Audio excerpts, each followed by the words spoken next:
We are watching the Madlanga Commission spectacle today is because of a familiar playbook when it comes to politicians and the rule of law in South Africa. It all starts with a specific politician or a group of politicians falling foul of the law. And instead of them being subjected to the full might of the law, some sweetheart arrangement is conjured, mainly in the form of commission. The ANC, they also like talking about the integrity committee that they have. And consequently, the commission is instituted at great cost to the taxpayer, only for nothing to be done, because, as you know, the playbook is the same: deny, deflect, and delay. At the end of the day, the taxpayer is the loser. Now, it is the same thing that happened with the State Capture Commission. We are sitting here, unfortunately, Honorable Natim Tetwa, may his soul rest in peace, is going to be buried today, and without having fully accounted, for example, for the allegations that were leveled at him. And these allegations happen to have resurfaced currently with the Madlanga Commission. So this shows you the carryovers that come from one commission to the next because of lack of accountability in South Africa. Perhaps if you want to get away with murder in South Africa, just register a political party, and that way you can just continue with your impunity. I mean, politicians have got impunity, and the rest of us have got the rule of law. Think about thousands of people that are sitting in various jails for similar offenses like Malema. And I'm here to talk about Malema. But Malema, because he's a politician and one who has been very quick to use language of intimidation and violence to silence his opponents and to enforce his point of view, now he feels that he can just shift the goalposts, turn this legal predicament that is facing into a political or racial contest, because he couldn't stand the heat in court. He was afforded all the rights that a defendant is afforded in a criminal court of law. He fell short, and now he wants to shift the avenue for this legal contest that is playing out, that he has lost. Julius Malema is just following a familiar playbook that has been perfected by our ANC comrades. I still remember how Jacob Zuma once demanded his day in court on every platform that he was afforded, whilst doing everything under the sun to avoid going to court.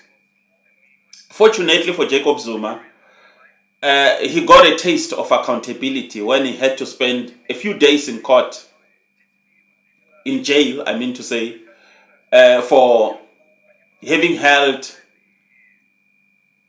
a court order in contempt. Now back to Comrade Julius Malema. Whilst claiming not to be afraid of jail, Malema is pulling all the stops. He's using every excuse not to go to jail or to face the full consequences of his actions, now that a verdict has been passed. He's race baiting. He's trying to turn this into a political issue by demanding that the judge should prove that she's not a member of AfriForum. Imagine if I have to appear in court and I now have to challenge the presiding officer to prove that she's not a member of a church that I don't like or that I suspect might not like me because I belong to a different church. This is just insane. Just imagine what would happen if all criminals could make a similar demand. Perhaps even demand that the presiding officer must prove that they are not prejudiced against them because they are vegetarians or not. All those manner of things that don't make sense at all. Malema still needs to be reminded that this is a legal process. It's a legal process.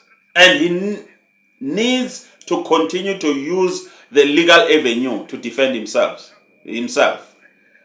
Now, he's got options to appeal the judge's verdict, but seemingly he's not interested in that because he knows that he is at fault. So he wants to get some insurance. He wants to turn the public, members of the public who are sympathetic to him, against the judge because of a skin color, because of a supposed AfriForum membership. Let's say she's a member of AfriForum, but can Malema judge the verdict or challenge the verdict on the basis of the legal considerations that the judge has used to arrive at this verdict? But this behavior by Malema is hardly surprising. For me, it has been a long way coming. This young man who has been made to believe that he was above the law, who has been made to believe that he could just use language of intimidation and threat of violence against whoever he wants here in South Africa. For some reason, I mean, the journalists seem to be afraid of him, of Malema. This is what led Malema to now push the boundaries. It's like that spoiled kid. You allow them to do one thing, they go to the next, pushing the boundaries to see how far they can get away with whatever they want to get away with. Malema just brandished an illegal weapon and shot randomly. Just imagine the kind of a leader that we are talking about. What kind of a leader is that? Malema was too young pre-94 during the struggle.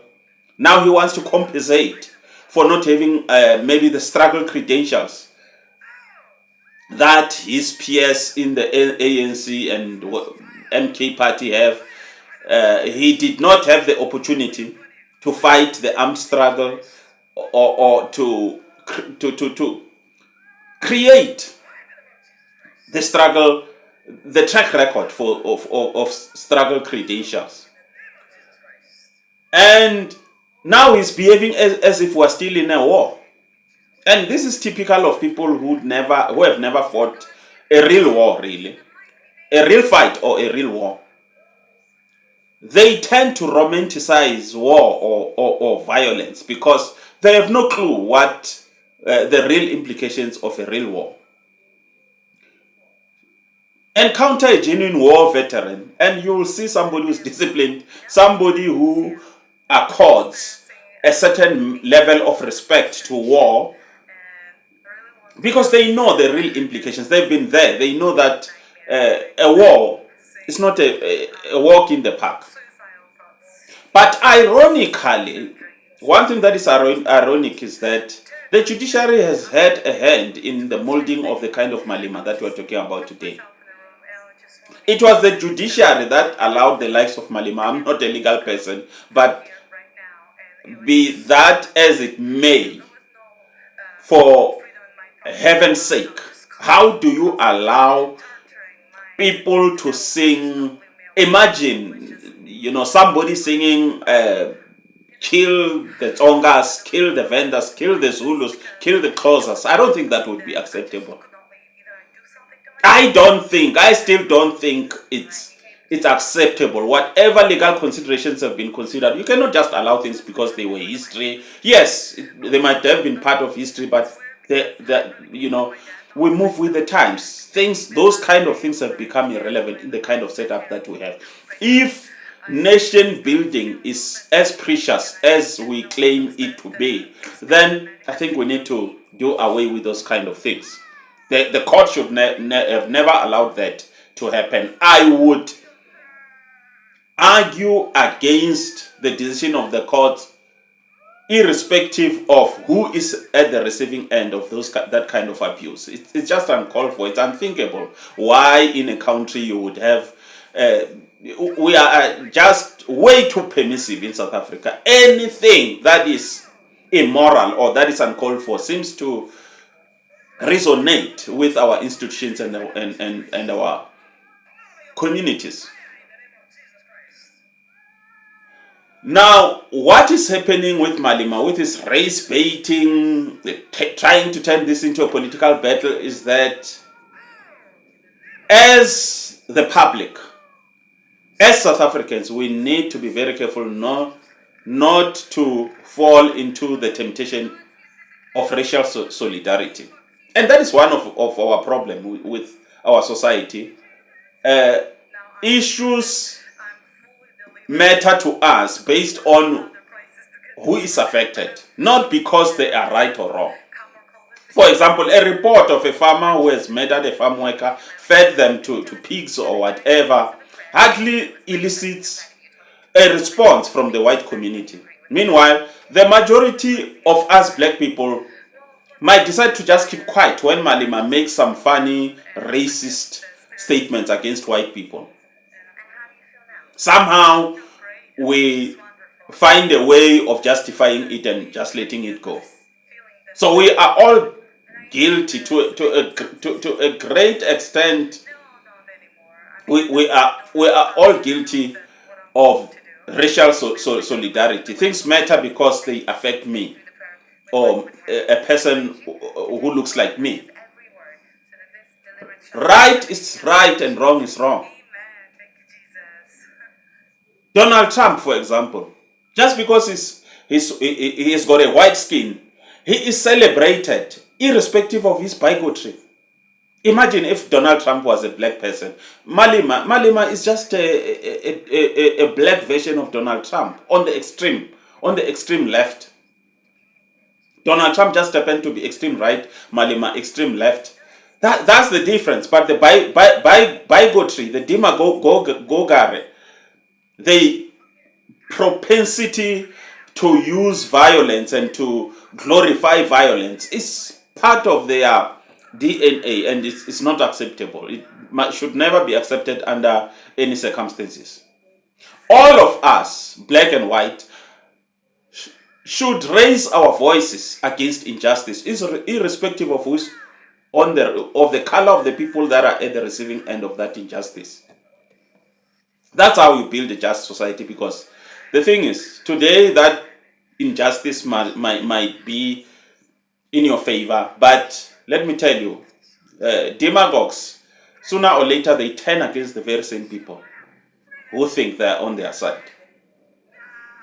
We as South Africans must insist on equality before the law. We should not go over the cliff that ANC comrades and the likes of Malema and MK Party are trying to push us over. We must insist that everyone is equal before the law. And to start with, it's important that we reject the tendency of subjecting politicians to a different kind of justice to that of ordinary citizens. I'm talking here about sweetheart, make-believe forms of justice like your integrity commissions or commission of inquiries like Madlanga Commission. These matters that are before the Madlanga Commission were supposed to be before a judge.